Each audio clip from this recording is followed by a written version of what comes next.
In Fallout, and then in Fallout New Vegas in particular, we really wanted to have sort of a lot of groups that people could interact with. Factions are really important to us. We didn't want to make it something where it was black and white, where you have this small group of good people against a small group of bad people. It's this very complex mixture of these different people and these different factions. The player has a lot of control over what he gets to do in the New Vegas area. He gets to influence what happens to an entire region, and in order to have that kind of influence, he needs to side with one of the factions and sort of decide where he tips the balance.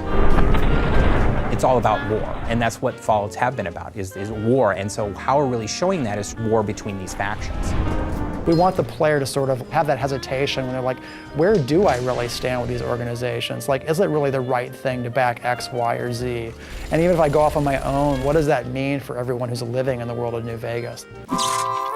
We have three primary factions, one of which is the New California Republic. Which is this big, sprawling government that's gotten too big for its own good. It's so big, it can't control its own territories, it can't police its own laws, it certainly can't protect its own citizens.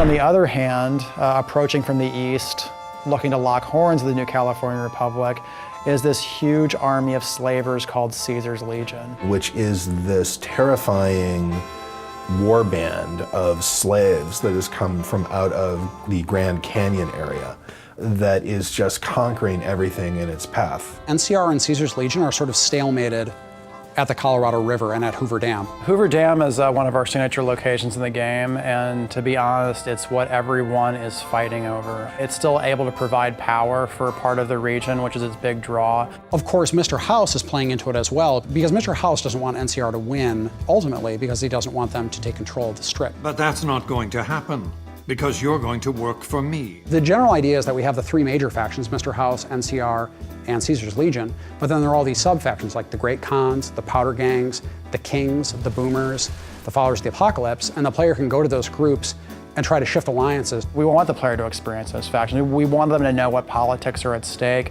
and what ideologies these organizations represent. So when they choose what factions they want to work with, it's based on something more than just a gut, they're good, they're evil reaction. So if you support Caesar, or if you support NCR, or if you help the Great Khans or the Kings, it's going to make a big difference. You can decide, you know what, I don't think any of you are really particularly well suited to be running this place, so I'm gonna fix that. That's where you essentially are either the active champion of Vegas, or you basically just said, it's anarchy now.